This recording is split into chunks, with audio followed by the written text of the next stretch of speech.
Welcome back to the We See Monsters channel. I'm your host Jenna, and today I have a different kind of Skinwalker story in the sense that it takes place in a very unlikely location. If you couldn't guess by the title, this Skinwalker was found lurking amongst inmates at an Arizona prison. And Arizona is definitely known to have several Skinwalker sightings, so I guess it's not all that surprising, but it still kind of is. Go ahead and sit back and relax, and we'll jump right into this week's story. A little background first. I was serving a 15-year sentence in a prison in southern Arizona. What I was in there for isn't important. During my stay there were countless things that happened that no one could explain. And even more that no one wanted to know more about. It all started with a prison legend. Supposedly, years ago, something awful and unexplainable happened in the prison. Every morning, we'd be woken up and expected to stand near the front of our cells while guards visually confirmed that we were present and accounted for. Apparently, about a year before I got sent there, the most brutal and unexplainable thing happened during one of these routines. A man who had a cell to himself looked very off during his check. When a guard pulled over another guard to help him check it out, they found it wasn't actually the prisoner that they were expecting at all. It was a totally different man. This man was wearing the skin of the other man over him, loosely fitting, just draped over him, and apparently looked like a real monster. The scariest part was the guy wearing the skin was not an inmate. They had no idea how he even got into the prison, let alone a cell. What's worse is that they couldn't even figure out who the hell he was. He wasn't documented anywhere. And what's worse than that? They never even found the body of the man of the skin he was wearing. Pretty grisly stuff, I know. And I realize that's not the go-to definition of a skinwalker, but that's what the prison called him, the Skinwalker. Didn't help that the guy never talked, apparently. Anyway, that's what started the whole Skinwalker superstition around the yard. Apparently, the guy got shipped to a different spot about a month after it happened, and just about everyone in Gen Pop felt all the better for it. I heard about this story on the second day of my stay. Hell of a story to hear, to place in your home for the foreseeable future. Now on to the real shit, though. Sure, that guy was the Skinwalker, but all he did in the long run was get an old lifer Navajo inmate to tell everyone about actual Skinwalkers. It seemed like a lot of the prison culture actually revolved around them. Now apparently, Skinwalkers are tricky to point out on the spot.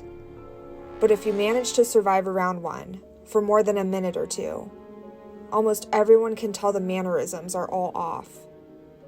They can mimic human speech, but not replicate it. They twitch manically. They have an unnatural gait while walking. But apparently, they got better with experience. The old Navajo guy, his name was Carl, said that he was sure there was an actual one among the prisoners, slowly picking us off over the years. He called it the Grandmaster Skinwalker at one point. Apparently, he thought it had human mannerisms down so well that you might not even be able to tell if it was your cellmate for a day or two. He would expect a Skinwalker to jump at any opportunity for a kill. But this one realized it had a revolving door of people to kill coming to it, and masterfully bided its time, as Carl thought, for years. A lot of guys found humor in it.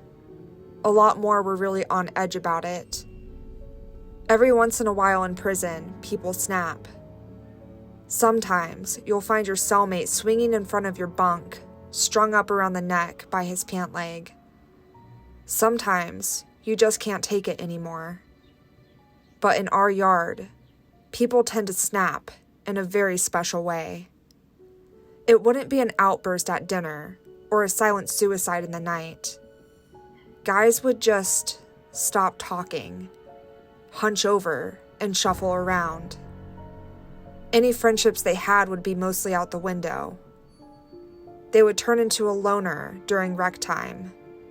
They would let their hair hang in front of their face.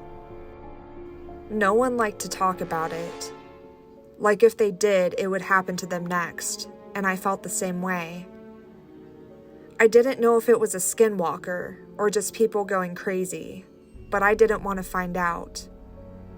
It wasn't clockwork or anything, but every time someone snapped in this way, it wasn't more than a couple weeks before they were shipped off or transferred to God knows where without anyone else knowing beforehand. Then there was the nighttime occurrences. Short, loud bursts of sound echoed through my cell block during all hours of the night on a regular basis. It sounded like a mix between a pig's dying squeals and nails on a chalkboard. Just another thing that no one liked to talk about. Even scarier were the shadows and footsteps. The block was dimly illuminated in the night by a few lights hanging from the ceiling outside the cells. I myself saw shadows flit across my walls on a regular occasion, when there were definitely no guards near my cell. One time, near the end of my sentence, I woke up, looked at my back wall, and found a perfect silhouette of a person standing there. But when I looked, my bunkmate was asleep, and no one was outside my cell. And the footsteps. Everyone hated the fucking footsteps. They were the scariest part. In the night, sometimes, more rarely than the shadows, you would hear ungodly fast footsteps. They sounded like wet feet slapping on tile floor. Whatever caused them would fly from one end of the block to the other in a dead sprint. Whatever it was inhumanly fast. If you happened to be awake before it started, by the time you heard the footsteps on one side of your cell and whipped your head around to see the thing run by, it sounded like it was 3 cells past you. Everyone hated the footsteps. I agreed. I thought they were the worst. I was released from that place about a month ago, and I have more stories than I can count. I swear it was nearly my turn. About a week before I was discharged, my cellmate and a good friend of mine snapped, in the same kind of way. I didn't sleep for an entire week. Well, I did sleep, of course, but never for more than a few minutes at a time. Never turned my back on the guy. The scariest thing?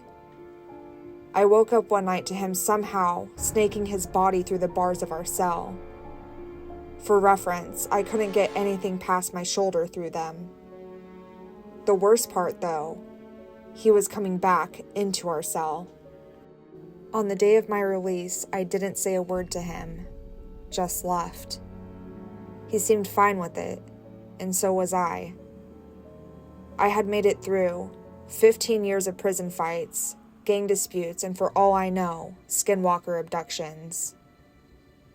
I left through the front gates, a free man.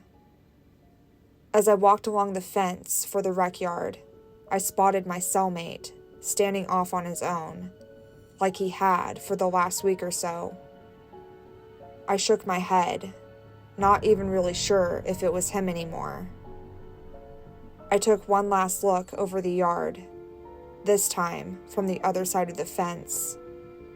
I wish I hadn't. There, standing off on his own, on the other side of the yard, was Carl, slouched over, eyeing the other inmates, and twitching manically. Be sure to click the links below to check out my TikTok and the We See Monsters podcast, and hit the subscribe button for more spooky content.